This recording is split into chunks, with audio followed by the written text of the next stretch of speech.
ईर्ष्या का परिणाम, सीख देने वाली प्रेरणादायक कहानी।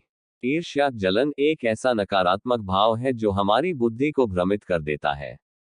हम बिना सच्चाई जाने ही दूसरों के भाग्य को कोसने लगते हैं और खुद को उनके स्थान पर देखने की इच्छा रखते हैं। लेकिन क्या सच में किसी की स्थिति उतनी आसान होती है जितनी बाहर से दिखती है? इस कहानी में हम देखेंगे कि कैसे एक छोटे भाई की ईर्ष्या ने उसे सच्चाई का कड़वा स्वाद चखा दिया। एक छोटे से गांव में 7 भाई रहते थे। 6 भाई खेती बाड़ी का काम करते थे, जबकि सबसे बड़ा भाई पढ़ा लिखा और बुद्धिमान था। उसकी पढ़ाई के कारण उसे राजदरबार में नौकरी मिल गई थी। हर सुबह वह गर्मा गर्म दाल भात खाकर दरबार जाता और अपने कार्यों में व्यस्त हो जाता। बड़े भाई की यह स्थिति छोटे भाई को बिल्कुल भी पसंद नहीं थी।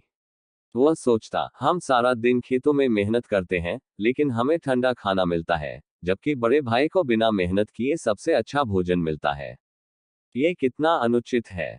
ईर्ष्या का बीज। एक दिन छोटे भाई ने अपनी इस जलन को बाकी भाइयों के सामने प्रकट किया।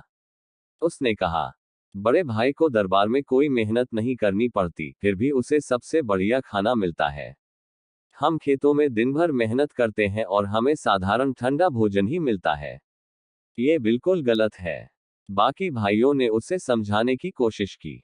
बड़े भाई का काम आसान नहीं, बल्कि उसकी जिम्मेदारी बहुत बड़ी है। वह राजा के दरबार में बुद्धिमानी से अपनी बातें रखता है। ये साधारण काम नहीं है। लेकिन छोटे भाई को उनकी बातों पर विश्वास नहीं हुआ। उसने तर्क दिया, मुझे पूरा यकीन है कि यह कोई मेहनत का काम नहीं है। वह बस दरबार में बैठता है और आराम करता है। मैं भी यह काम कर सकता हूँ। भाइयों ने उसे बहुत समझाया कि बिना अनुभव और ज्ञान के किसी और की जगह लेना सही नहीं है। लेकिन छोटे भाई ने जिद पकड़ ली। उसने कहा, कल से मैं बड़े भाई की जगह पर दरबार जाऊंगा और देखूंगा कि उसमें कितनी मेहनत लगती है। दरबार जाने का फैसला। जब बड़े भाई को ये बात पता चली, तो वह मुस्कुराया और बोला, ठीक है, अगर तुम सोचते हो कि यह काम आसान है, तो कल तुम ही दरबार जाओ। छोटे भाई को ये सुनकर खुशी हुई। उसे लगा कि अब वह भी राजदरबार में बैठकर आराम करेगा और सबसे पहले ताज़ा खाना खाएगा। अगले दिन सुबह वह बड़े उत्साह के साथ उठा, गर्म गर्म भोजन किया और राजदरबार की ओर रवाना हो गया। राजा के दरबार में परीक्षा। जब वह दरबार में पहुंचा, तो आत्मविश्वास से बड़े भाई की कुर्सी पर बैठ गया। लेकिन ये देखकर राजा को आश्चर्य हुआ। राजा ने पूछा, यह नया व्यक्ति कौन है? और हमारा पुराना कर्मचारी कहाँ है? छोटे भाई ने उत्तर दिया, आज मैं अपने बड़े भाई की जगह पर आया हूँ।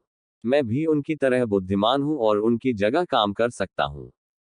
राजा ने मुस्कुराते हुए कहा, अच्छा, तो देखते हैं कि तुम कितने बुद्धिमान हो। इसके बाद राजा ने एक प्रश्न पूछा, अगर एक ही गोली से हिरण के पैर और कान दोनों घायल हो जाएं, तो ये कैसे संभव है? छोटा भाई ये सवाल सुनकर चकरा गया। उसने इधर उधर देखा, बहुत सोचा, लेकिन कोई उत्तर नहीं सूझा। वह बिल्कुल शांत हो गया। राजा को यह देखकर गुस्सा आ गया। उन्होंने आदेश दिया, इस मूर्ख को सजा दो। इसे पूरे दिन एक पैर पर खड़े रहने की सजा दी जाए। राजा का आदेश सुनकर सैनिकों ने छोटे भाई को दिन भर एक ही पैर पर खड़ा रखा। धीरे धीरे उसके शरीर में दर्द होने लगा, लेकिन वह कुछ नहीं कर सकता था। ईर्ष्या का कड़वा परिणाम। शाम को जब उसे रिहा किया गया, तो वह घर लौटा। उसका चेहरा उतरा हुआ था और वह बेहद थका हुआ महसूस कर रहा था। जब भाइयों ने पूछा कि क्या हुआ, तो उसने लज्जित होकर पूरी घटना सुना दी। उसने स्वीकार किया, दरबार में काम करना बहुत कठिन है। मैं सोचता था कि यह आसान है, लेकिन ये बहुत बड़ी जिम्मेदारी है। राजा ने मुझसे एक आसान सवाल पूछा, लेकिन मैं जवाब नहीं दे सका, और सजा मिल गई। बड़े भाई ने हंसते हुए कहा, सवाल मुश्किल नहीं था। जब हिरण अपने पैर से कान खुजलाता है और तभी गोली चलती है, तो वह एक ही गोली से दोनों जगह लग सकती है। छोटे भाई ने यह उत्तर सुना और उसे अपनी गलती का एहसास हुआ। उसने लज्जा से सिर झुका लिया और मन ही मन निश्चय किया कि अब कभी भी बिना सोचे समझे किसी की जगह लेने की कोशिश नहीं करेगा। सीख, ईर्ष्या से बचें। इस कहानी से हमें ये सीख मिलती है कि किसी की मेहनत को हल्का समझना गलत है। हर व्यक्ति का कार्य अलग होता है, और हमें बिना सच्चाई जाने किसी से ईर्ष्या नहीं करनी चाहिए। ईर्ष्या एक ऐसी भावना है जो हमें भटकाती है और हमें गलत फैसले लेने पर मजबूर कर देती है। हमें अपनी मेहनत और गुणों पर भरोसा रखना चाहिए।